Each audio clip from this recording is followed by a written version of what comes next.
have some serious work to do. Game week 22 was such a car crash for so many managers that I would not be surprised if we see a lot of managers activate their wildcard this week. Do not do that, unless you cannot resist or have absolutely no other option. Welcome back everyone, Jim Talks FPL here. If you're looking for big green arrows week in, week out, you are in the right place. But after last week's performance, honestly, I have no idea. The content is coming thick and fast over the next few weeks, so please, please, please make sure you smash that like button.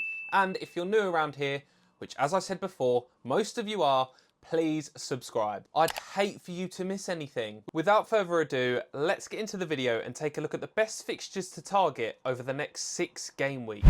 Taking a look at this table, it's ranked from best fixtures to worst fixtures over the next 6 game weeks. Slightly self-explanatory, but Liverpool are ranked top for a reason. Ipswich, Bournemouth, Everton, Wolves and Southampton. You literally could not handpick a better set of fixtures, unless you threw like Tottenham in there or something. Although Everton are ranked pretty highly, we've got to remember who Everton are. No offence, Everton fans. But I do think it's just because they have that double game week. I do expect an improvement under Moyes, but not a miracle. We've spoken about the Palace fixtures before when I mentioned bringing in Eze, Munoz and Mateta. They look much improved over the last 3 game weeks and have 4 home fixtures in their next 6. I wouldn't get carried away and do anything silly like a triple Crystal Palace, but 1 or 2 assets should be pretty reliable short term. One thing that's really shocked me about this list is how far down Aston Villa are. West Ham, Wolves and Ipswich in their next 3, yet they're being ranked as if they've got a difficult run of games. I'm not sure I agree, but we move. Not that anyone would go for any West Ham fixtures now that Jared Bowen is out, but their run of fixtures is very difficult.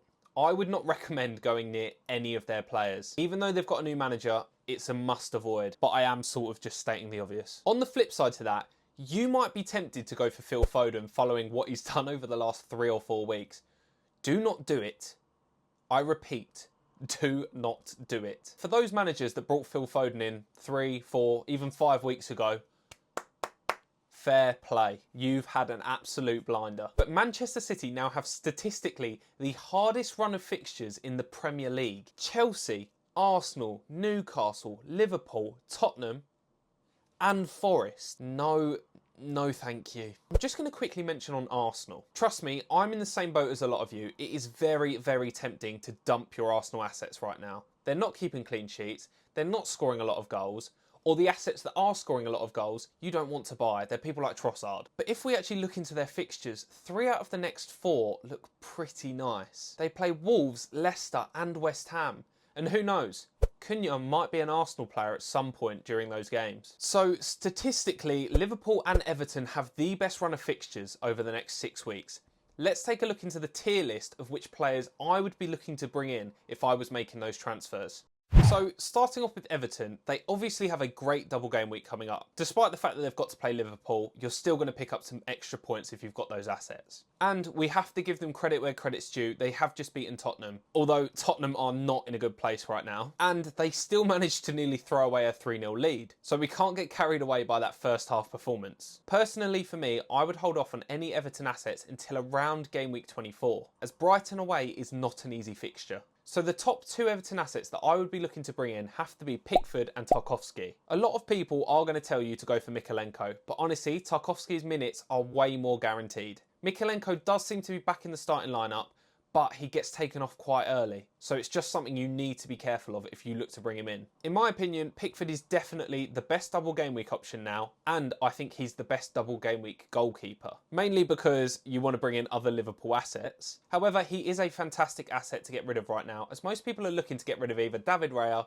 or Sanchez. So as my mid-tier, I have Njai, Mikalenko and Dominic Calvert-Lewin. Both of the strikers are mega cheap, so they're an easy move from someone like Raul Jimenez or João Pedro. Mikalenko offers a way into those clean sheets and he has a little bit of attacking threat, but just watch out for his minutes as I mentioned before. Out of the 2 strikers, I actually think I prefer Njai as a player, but if we look at the underlying data, Dominic Calvert-Lewin is slightly better as an FPL asset. But he has only scored 1 in 16 games, so take that with a pinch of salt. Sometimes the data can be wrong. In my bottom tier, I have David Moyes and Dwight McNeil. With Dwight McNeil, we don't actually know how long he's injured for. If he ends up actually being fit, he could be a much better option, but I'm going to keep him down there for now. David Moyes could potentially be a fantastic manager to bring in. I'm just not sure if this run of games is the right time. We might want to give him a few more weeks to get his philosophy in place, his play style, and then judge them over the next 3-4 game weeks and then look for their next run of fixtures if that's the team you want to use the chip on. Currently, as it stands, there are better options for the assistant manager chip available. Right, let's take a look at the Liverpool tier list, as these are the players that most of you are going to want to bring in. We'll start off at the top. Trent and Salah are easily the best 2 players to bring in right now. I know I said the other day that I prefer Konate as an asset, and I still do, but Konate is apparently playing on painkillers. He's still carrying a bit of an injury. He did get a rest in the Champions League, which is good to see, but I'm not sure I would bring him in just yet. My third player at the top of the tier list has to be Alisson. I know it's boring, but he's guaranteed minutes and he's probably going to get a few clean sheets over the next 6 weeks. So for my mid-tier, I've had to put 4 people because I honestly could not decide between them. I have Gakpo, Konate, Virgil van Dijk, and Arne Slot. Obviously, using Arne Slot and the assistant manager chip during this period of games would be a huge differential, as most people are going to activate their triple captain. I guess you just have to weigh up the value of using a manager that's lower down in the table to justify those big bonus points or not. Konate, for the reasons that I just said, he can stay in mid, but he is still on my potential buy list for game week 24. Virgil van Dijk is not a terrible shout by any means. The thing that I find slightly frustrating about him as an asset is he's in that annoying price bracket of 6.4 million where you're not quite sure if he's premium, but he's also not cheap.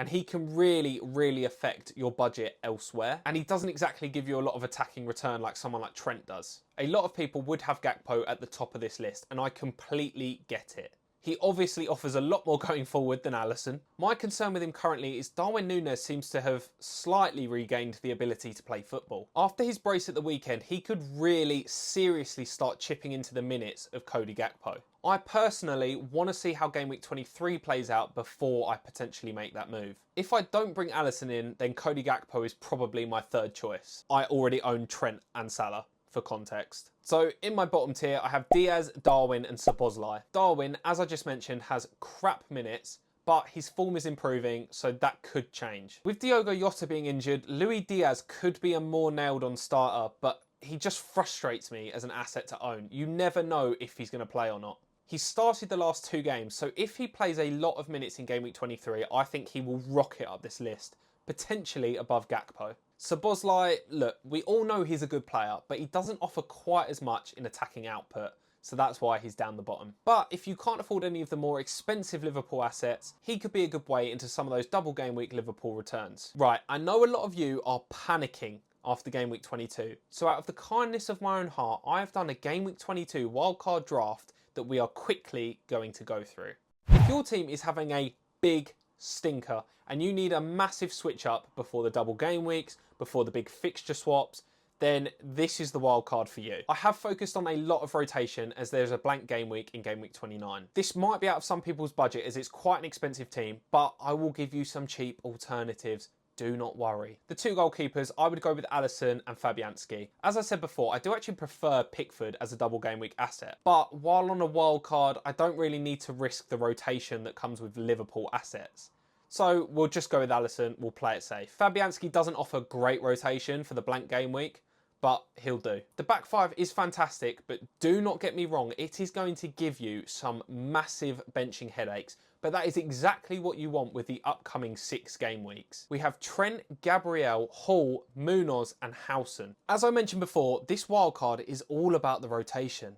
In game week 24, Gabriel plays Man City and Howson plays Liverpool, and you won't have to play either of them. And then in game week 25, when Lewis Hall plays Liverpool, you might want to play 4 defenders. Gabriel plays Leicester, Howson plays Southampton, Munoz plays Everton, and Trent plays Wolves. Now that is a benching headache I want no part of, but it is a fantastic problem to have. In the midfield, I would have Gordon, Semenyo, Palmer, Salah and Rodgers. Now, with this draft, I would hope that you have a few free transfers saved up already. That way, in game week 24, you can go from Gordon to Brian and Buemo. I know, you shouldn't make a draft if you're going to make a transfer the week after, but that Southampton fixture is too good to ignore. Semenyo offers brilliant rotation for the next 10 game weeks or so. Mo Salah obviously has a fantastic fixture at home to Ipswich, and we hope that he can bounce back after his 2 blank game weeks. But he does do this every year.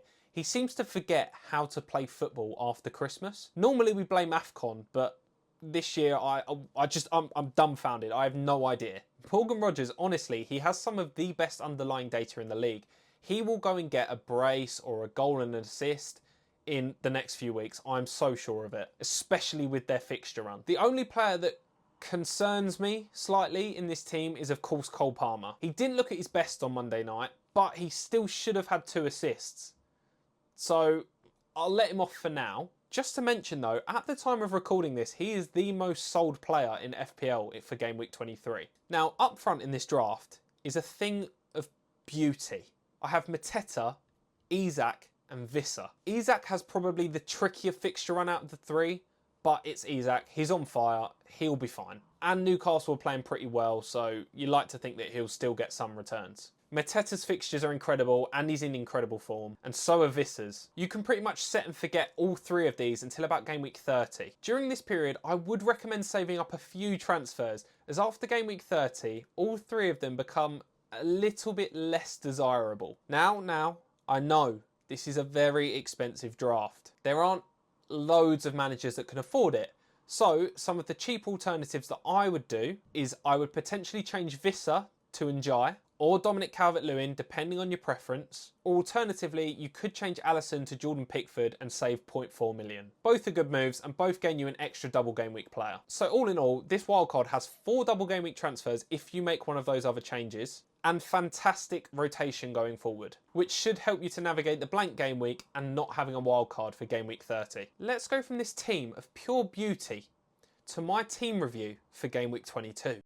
Look at the state of this. 40 points. This is the worst performance one of my teams has had all season long. If I was in a group chat that had to do those FPL forfeits, I would be sat on a car going through McDonald's drive-thru singing to the people at the window. Luckily, I'm not. Right, let's look at the positives. I didn't transfer Trent, which I was 100% going to do, so net gain. However, I also kept David Raya and I was going to change him for Alisson, so net loss. The other transfer that I was so set on was to bring in Chris Wood.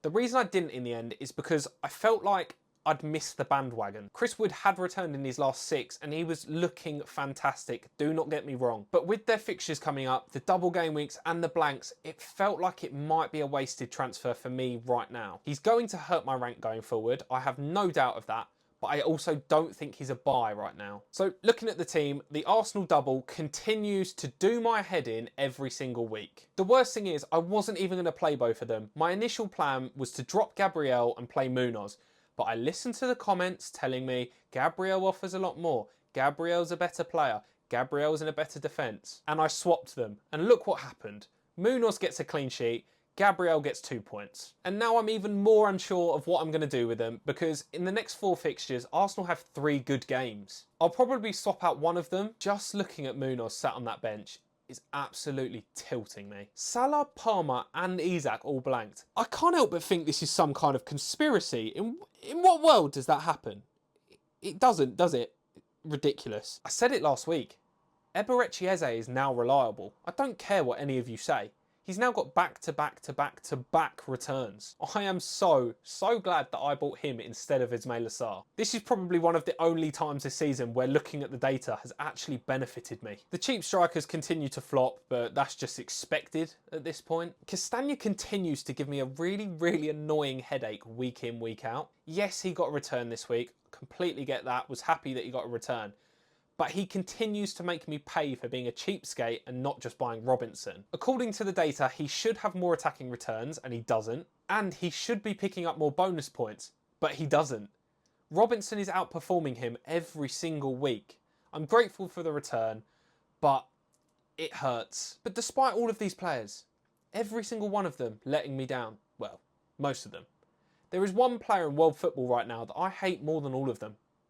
And that is Noni Madueke. You cannot tell me that he did not know what he was doing. He 100% knew what he was doing. He knew how many people had captained Palmer.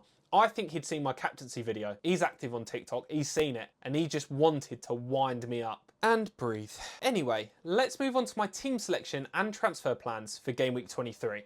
So this is my current team selection pre any transfers. In goal, obviously, David Raya, as Fabianski is not a good option right now, but I do not expect a clean sheet. I never do anymore. David Raya's got little arms, but no one seems to notice. Currently, I have a back three of Trent, Munoz and Castagna. Again, I have the same internal debate. Do I play Gabriel over Castagna? Trent's fixture at home to Ipswich is too good to ignore. Munoz and Crystal Palace are in too good form to ignore. So it only leaves Castagna against Man United, who are also a bit rubbish. I guess it comes down to, do I think Man United are going to score or do I think Wolves are going to score? I'll be honest, I think both could score, so it might not make a difference. But at the moment, I'm going to stick with Castagna, but I might do a poll on Twitter or something. So this week, I'm going to play a four-man midfield of Gordon, Eze, Mo Salah and Morgan Rogers. Anthony Gordon's fixture is too good to ignore, so we can just breeze over him. Eze is now apparently the most reliable player in the Premier League, so he is definitely staying. Mo Salah at home to Ipswich. He has to return, right? I swear to God, if he blanks again. And let's just hope he can bounce back. Please. And then, of course, we have Morgan Rogers against West Ham. I expect big things of Morgan Rogers over the next few weeks, so just keep an eye on him. Up top, we've got the same washed players. We've got Raul Jimenez, Alexander Isak, and João Pedro. What's quite difficult about making a move with any of these this week is that they've all got good fixtures again. Raul Jimenez at home to Man United, who cannot keep a clean sheet to save their life. João Pedro at home to Everton, who also cannot keep a clean sheet to save their life. And then Alexander Isak away at Southampton, who cannot keep a minimum 5 goals sheet to save their life. Now, you will notice about this team, if you watch my team selection last week, that there is quite a notable player missing from the midfield. So my bench is obviously Fabianski and then Cole Palmer against Manchester City. Gabriel and Greaves. Cole Palmer is such a difficult player to drop out of your team, and there is a good chance before the deadline I might bring him back. But Cole Palmer has been known to go missing in the big games, and Man City's form has just skyrocketed. I genuinely believe that Man City are going to go on some insane run despite their tricky fixtures, and we all need to be prepared for that. Okay, so let's break down the transfer plans. Initially, my plan from 2-3 weeks ago was to 100% bring in Konate by game week 23. But now that he has all these injury rumours and he's playing on painkillers and whatnot, I don't think that that's a very wise move. So I'm going to hold off on that transfer for 1 week. I want to see how he plays in game week 23 and then we can make a decision. What this does mean is it means it sort of puts a hold on other potential transfers that I could make. So in my head, I'm thinking, right, now is the time to bring in Alisson at home to Ipswich. But that would mean I can't get Pickford. Whereas if I bring in Pickford next week and stick with David Raya this week, then I could have 5 double game week players for game week 24. But on the flip side to that, 2 Everton assets, it feels like a little bit much. I don't know if that's a bit excessive considering who Everton are and how they've played this season. One plan that is 100% locked in for me is in game week 24, I will be swapping Gordon to Brian and Mbeumo. So that's my general transfer thoughts going into game week 23. There is a very, very good chance that I'm just going to roll my transfer going into game week 24. That way I'll have 4 free transfers for the double game week. But as always, I will be sure to let everyone know on all of my other socials. Let's take a quick look into captaincy selection. Let's be honest, it's either Isak or Salah. But I'm going to give you a third option. Some might say Haaland, some might say Foden, some might go for something crazy like Trent Alexander-Arnold. For me personally, I think Ollie Watkins could be a great third choice this week. He has back-to-back returns and a fantastic fixture against West Ham at home. I'm just saying, if you're one of these psychos that always goes for differentials, he could be your man. As it stands, I am going to be going with Mohamed Salah. His expected points are looking just too good. I actually think he's a much bigger risk than people are letting on, but we just have to trust that he has been the best player in the Premier League this season, and he has to return against one of the worst teams. And besides, when has going with expected points not worked for me in the past? Anyway, I hope this video has not been too long, as I know most of my audience is from TikTok and you're used to that 60-second sort of stuff. But thank you all for watching, even if it was only for 1 minute. Before you go, my like target this week is going to have to be 75, as you lot smashed 50. Subscribe if you're new around here, and I will see you later.